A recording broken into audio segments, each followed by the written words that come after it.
বন্ধুরা, আমার মেয়ের বার্থডেতে চিকেন করেছিলাম, তো ওই চিকেনের রেসিপিটা নিয়ে চলে এলাম। তো প্রথমে কড়াইতে তেল গরম করে 5 ফোড়ন আর শুকনো লঙ্কা ফোড়ন দিয়ে ভালো করে ভেজে নিচ্ছি। তারপর আমি পেঁয়াজ কুচি দিয়ে দিব।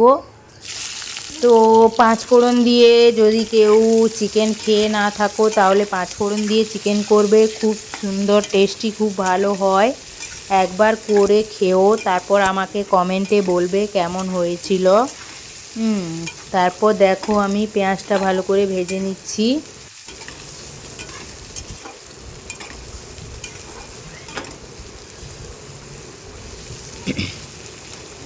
তারপর এখানে দেখো লাল লাল করে ভাজা হয়ে গেছে। তারপর আমি লবণ দিয়ে দিলাম। তারপর এখানে আদা রসুন আর শুকনো লঙ্কা বেটে নিয়েছি, তো ওটা দিয়ে ভালো করে কষিয়ে নিচ্ছি। আর তারপর এখানে দেখো লঙ্কার গুঁড়ো, হলুদ গুঁড়ো, ধনে গুঁড়ো, জিরের গুঁড়ো সব কিছু দিয়ে ভালো করে কষিয়ে নিচ্ছি। ভালো করে কষাতে হবে, যত ভালো কষানো হবে ততই টেস্টি হবে।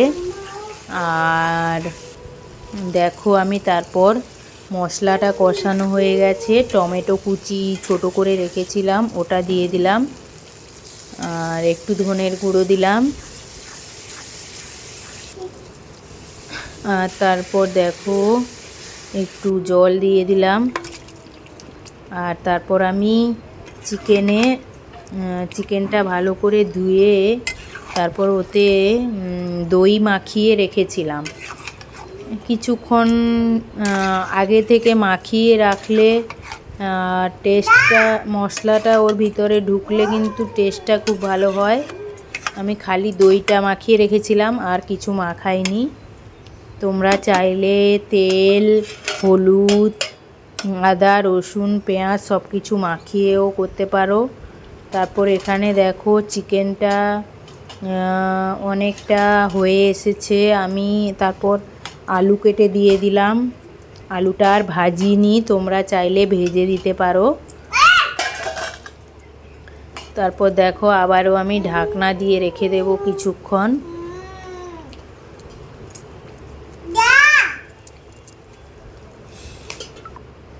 তো দেখো ঢাকনা খুলে আবারও আমি নেড়ে চেড়ে নিচ্ছি। আমি কিন্তু জল দিইনি একটুও, কিন্তু জল বেরিয়েছে। তো দেখো আমি ভালো করে নেড়ে চেড়ে রান্নাটা করে নিচ্ছি। আর দেখো কতটা জল মরে গেছে। আরও কিছুক্ষণ রান্না করে নেব। তো রান্নাটা আমার অলরেডি হয়ে গেছে, তেল ছেড়ে দিয়েছে। আর কাসুরি মেথি আর ধনেপাতা কুচি দিয়ে দিলাম। তো রান্নাটা কেমন হয়েছে কমেন্টে অবশ্যই জানাবে। টাটা।